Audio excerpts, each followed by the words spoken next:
start farming? It had to be in the 50s. So how did you all start farming on your own? That's a long story. We started picking cotton, buying our neighbors' pickers, because they were wore out. They didn't want to overhaul them. So we would take them and let the pick their cotton, let it go in on them, and we'd overhaul the pickers and pick their cotton. Then we'd take the cotton pickers in July to Texas and custom pick cotton and come back for the harvest here and overhaul them, get ready for the overhaul here. And then we started, we got farming the Matthews land. That's the first land we really started farming. And Mr. Whitten quit, and we rented his grounds from the Matthews, around Matthews. That's when we really got started. How many acres was that? It's 450 acres. Yeah. And we started from there, and then we picked up a little more land as we went along, small farms.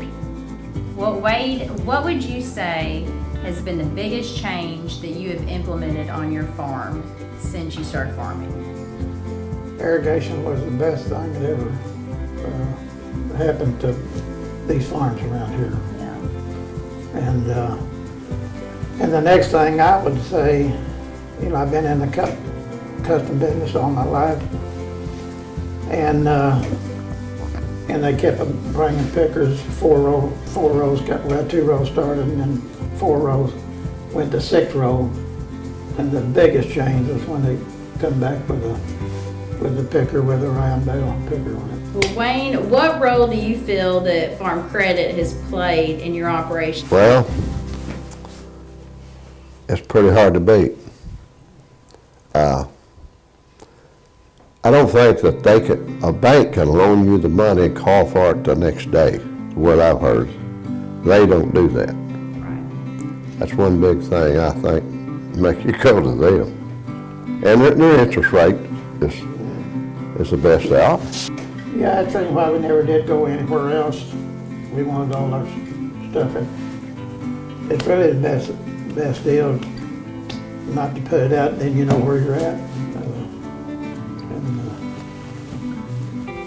And usually they'll go with you for a good while, because I know of course we were younger, they would probably give you more leeway to loan money, you know. But it's been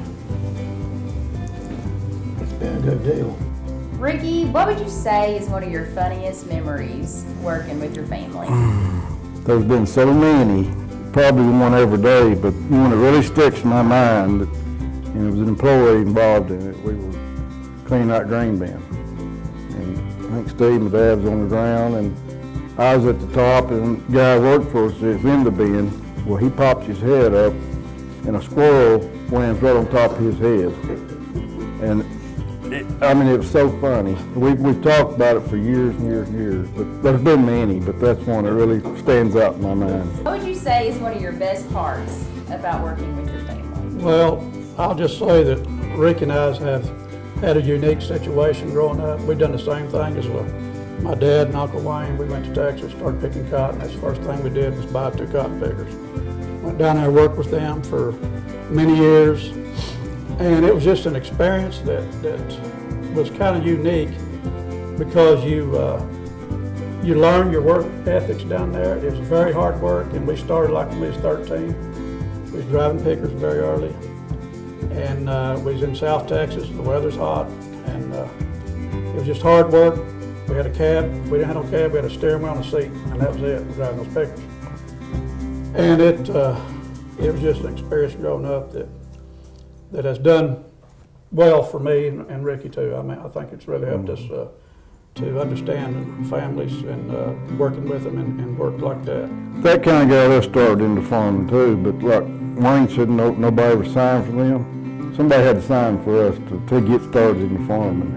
And it was our dad, but yeah, it wasn't for them, we may not be where we're at today. Working with them, I'll just say, as many years has passed, you kind of, when you talk to one another, you kind of got the feeling what they want to be done at that time. And so that's why there's no kind of arguments or you just feel that for each other, and it makes a good relationship to work on the farm as we have growing up. So, What would you say is the best advice that your father has given you all? I can just remember him, we started out early working after school, sometimes on the weekend and all summer long, picking cotton down in Texas. And he was just very hard about getting your diploma, your high school diploma. I mean, that's what he wanted to strive for us. And then, you know, I remember, you know, it's time to go to work, you know. That's my memory of that from my father. Good teacher, good teacher. Good teacher, and that hard work pays off, and if you want something in life, you're gonna have to work for it. Danny, what is your favorite part about working on the farm? The everyday something different. You know, you're not just doing one thing all the time, like factory work or something like that, and getting to be around family. It's pretty cool. Chad, what is one piece of advice that you would give to someone that is young or or just thinking about getting into farming? Somebody that is farming, I would say that they need to work harder than anybody around them. They need to be very careful of what equipment they buy so that they don't get themselves financially in trouble, because it's hard to come out of.